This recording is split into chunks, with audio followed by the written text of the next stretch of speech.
Friends, ये schematic manager का software खोलेंगे, किस तरह से जीएसडी फाइल को इंस्टॉल करेंगे उसके बारे में हम डिस्कस करेंगे। यहाँ पे ये हमारा एग्जिस्टिंग प्रोजेक्ट है जिसमें हम काम कर रहे थे। फ्रेंड्स, हम यहाँ पे क्या करेंगे कि इसके हार्डवेयर में यहाँ पे जाएंगे। अब फ्रेंड्स, हमें जो भी GSD file, journal station description file को हमको लोड करना है, यहाँ पे हम इसके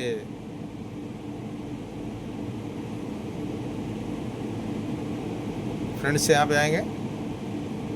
यहाँ पे आके ऑप्शन में जाएंगे, यहाँ पे इंस्टॉल जीएसडी फाइल है। तो फ्रेंड्स, जहाँ पे आपने जीएसडी फाइल रखा हुआ है जिसका इसमें इंस्टॉल करना है उसको ब्राउज करना है। हमने ऑलरेडी उस इनकोडर का कर रखा है, बट मैं आपको दिखा देता हूँ कैसे हमको करना है। यहाँ पे हम इसके डेस्कटॉप में जाएंगे, उसकी फाइल हमने रखा हुआ है। यहाँ पे डेस्कटॉप में आ गए, यहाँ पे आप लिखेंगे टीआर के नाम से वो है। इसको सेलेक्ट करेंगे इस फाइल को और यहाँ पे हम ओके कर देंगे। तो ये फाइल हमारी यहाँ पे आ गई।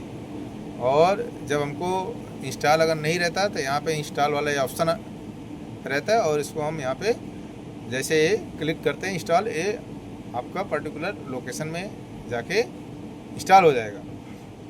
इसके बाद हम क्लोज़ कर देंगे। अब फ्रेंड्स, क्या है कि अब इसकी जीएसटी फाइल इंस्टॉल ऑलरेडी है। अब इसमें हमको वहाँ पे यहाँ पे जो है इंस्ट्रूमेंट को जीएसटी फाइल के हिसाब से इंस्ट्रूमेंट का यहाँ पे एड्रेस लेके आना है। तो यहाँ पे हम क्या करेंगे, राइट क्लिक करेंगे, यहाँ पे इंसर्ट ऑब्जेक्ट में जाएंगे। इंसर्ट ऑब्जेक्ट में जाके एडिशनल फील्ड डिवाइस, क्योंकि एडिशनल हमने इसमें ऐड किया है। इनकोडर में जाएंगे फ्रेंड्स, और टीआर इलेक्ट्रॉनिक्स का इनकोडर है, यहाँ पे आएंगे और ये वाला हमारा पार्ट नंबर है, हमने पहले जो दिखाया था उसके हिसाब से मैच करेगा। इस पर हम क्लिक करेंगे। अब ये एड्रेस पूछ रहा है। तो फ्रेंड्स, हमने क्या है कि उसमें आपका जो एब्सोल्यूट इनकोडर है उसमें हमने एड्रेस इसका 25 रखा है। तो यहाँ भी 25 है और इसका बॉड रेट इसका हमने 1.5 Mbps रखा है, ये भी यहाँ पे है। अब इसको हम क्या करेंगे, ओके करेंगे। या इसकी प्रॉपर्टी में अगर कुछ आपको लगता है तो आप यहाँ से चेंज कर सकते हैं, बट हमें बॉड रेट 1.5 ही चाहिए। और आपका हाईएस्ट प्रोफिबल एड्रेस यहाँ 30 है, इससे कोई दिक्कत नहीं है। और ये आपका डीपी स्टैंडर्ड यूनिवर्सल कहाँ से आपका नोड ले रहा है उसको आपको यहाँ पे सेटिंग करना पड़ेगा। ऑलरेडी यहाँ डीपी से कनेक्ट है, इसलिए हम इसको डीपी पे ही रहने देंगे।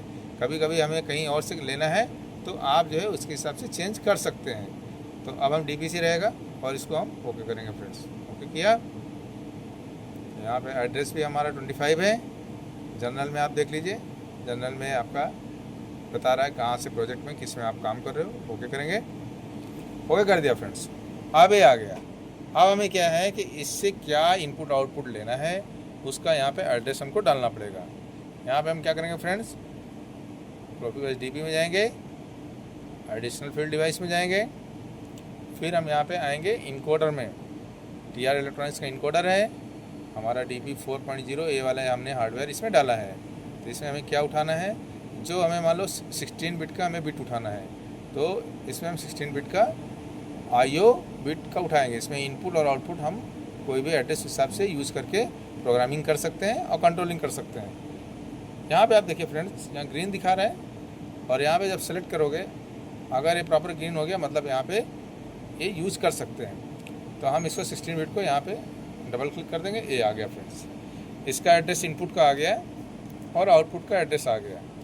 अब इस एड्रेस को आप यूज़ कर सकते हैं जहाँ पे आपको ज़रूरत है। अब हम क्या करेंगे फ्रेंड्स, अब इसको हम CPU में डाउनलोड करेंगे।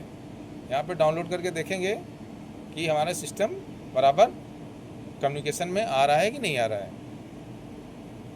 पहले भी हमने इसका MPI के थ्रू किया था, वैसे ही सेटिंग है, कोई चेंजेस नहीं है।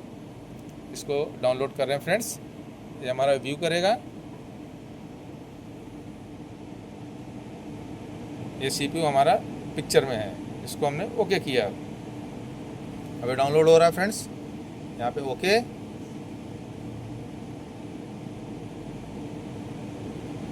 फिर अगेन फ्रेंड्स बोल रहा है कि स्टॉप में है, आप कंप्लीट इसको रिस्टार्ट करना चाहते हैं, यस। अब इसको हम ऑनलाइन लेके देखेंगे कि हमारा कम्युनिकेशन बराबर है कि नहीं है। फ्रेंड्स, इसको हम ऑनलाइन ले रहे हैं।